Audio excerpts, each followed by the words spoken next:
Oke pemirsa dimanapun Anda berada, senang sekali bisa berjumpa kembali dengan Anda semua dalam program Dialog Development. Tema yang kami pilih pada saat ini adalah branding strategi untuk menghadapi globalisasi. Kenapa tema ini kami pilih? Karena di dunia ini tidak ada satupun orang yang bisa menghindar dari globalisasi. Dengan demikian, mau tidak mau kita akan menjadi warga global, termasuk segala permasalahan yang ada di dalamnya. Khususnya yang terkait dengan persaingan dan kemampuan kita dalam membangun citra. Untuk itu, di studio saya undang seorang yang sangat pakar di bidang ini. Dia juga pernah menjadi semifinalis The Young Entrepreneur Awards, The Ernst & Young. Ya, beliau adalah Sakti Maki, Managing Director dari Maki-Maki Strategic Branding Consultant. Maki-maki bukan berarti maki-maki beneran ya. It's name. Ya, apa kabar nih Pak Sakti ya? Baik, terima kasih.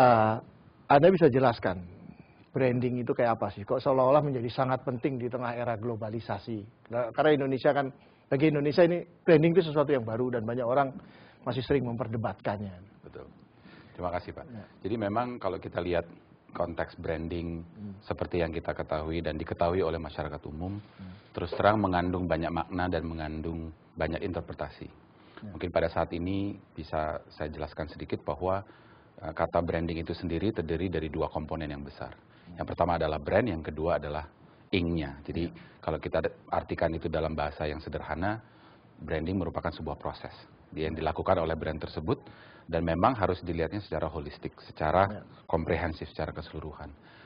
Sayangnya memang di Indonesia kelihatannya topik ini masih berada dalam fenomena yang saya katakan dengan fenomena gunung es.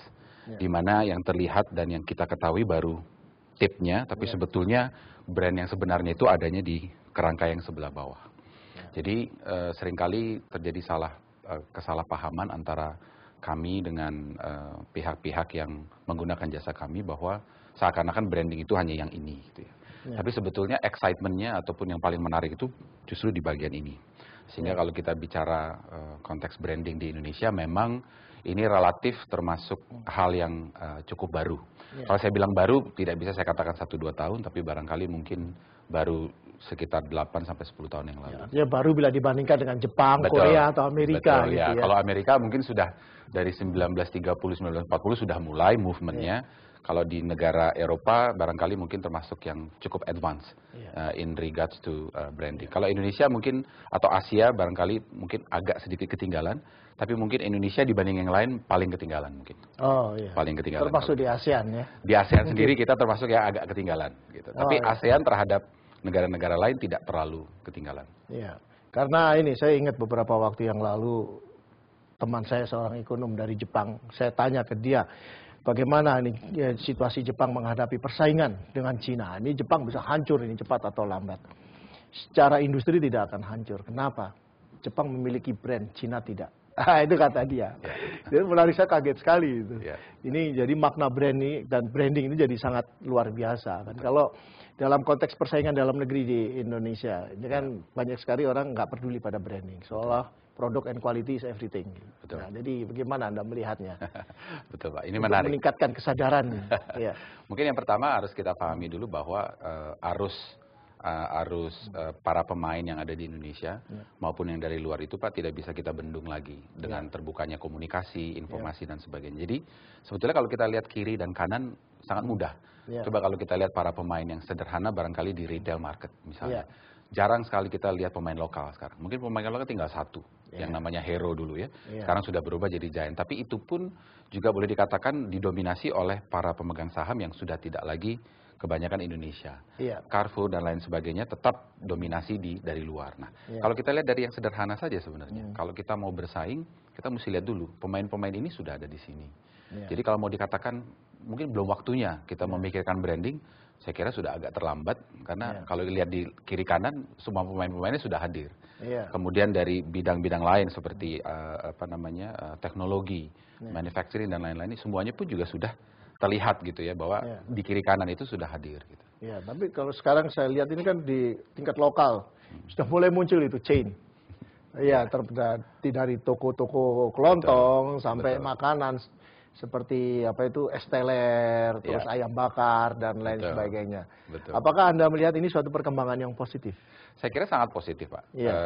Pertanyaannya sekarang tinggal berapa jauh komitmen dari para pelaku-pelaku ini untuk melanjutkan ke stage berikutnya.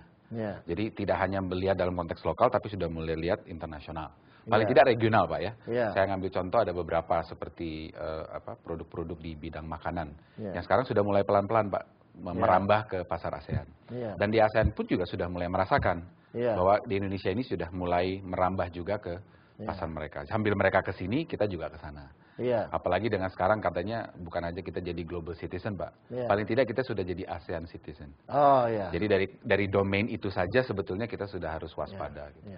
Tapi kan banyak juga orang yang beranggapan bahwa membangun brand itu atau branding itu mahal banget. Ngapain gue invest demikian banyak sementara keuntungan belum jelas. Karena brand dan branding itu kan seringkali sifatnya jangka panjang. Nah ini gimana ini? Sehingga kita ketahui bahwa banyak orang yang mengandalkan produk aja. Dia nggak peduli produknya barang mentah atau barang setengah aja itu barang jadi. Yang penting dapetin duit dulu gitu. Memang kalau di Indonesia, Pak, predominantly itu lebih senang kalau mendapatkan return on investment itu, Pak, immediate. Segera. Jadi hari ini taruh investasi, besok sudah mau ambil hasil. Sedangkan kalau kita lihat para pemain-pemain yang mungkin sekarang sudah besar-besar, Pak ya, mereka itu tidak keberatan untuk melihat visi yang jauh dan menunggu. Menunggunya bukan berarti tidak berbuat, tapi yang kalau kami suka menamakannya, Pak, kalau mereka itu lebih senang, Pak, short term gain, short term pain, tapi long term gain. Nah, kalau Indonesia suka terbalik. Kita maunya short term gain, tapi long term pain. Jadi kita bisa menang di depan, tapi habis itu kesananya kita patah arang gitu. Itu bahasa Perancisnya hantem dulu urusan belakangan. Nah, itu. Kalau kita agak susah. Jadi memang banyak pelaku bisnis di Indonesia itu merasa bahwa jalan yang paling baik adalah segera saja kembalikan investasinya. Nanti kita lihat kalau masih ada kesempatan baru kita bermain di investasi yang lebih besar. Dan ini yang menyebabkan Indonesia sangat tergantung pada ekspor bahan mentah sampai sekarang. Betul, Pak. Iya, dan itu perlu kan orang-orang seperti Anda ini terus melakukan kampanye bahwa brand and branding itu very important. Betul. Karena tantangan yang makin dahsyat di kancah ekonomi. Dan kita akan lanjutkan diskusi ini. Dan pemirsa, Anda jangan kemana-mana karena setelah pesan-pesan berikut kami akan segera kembali.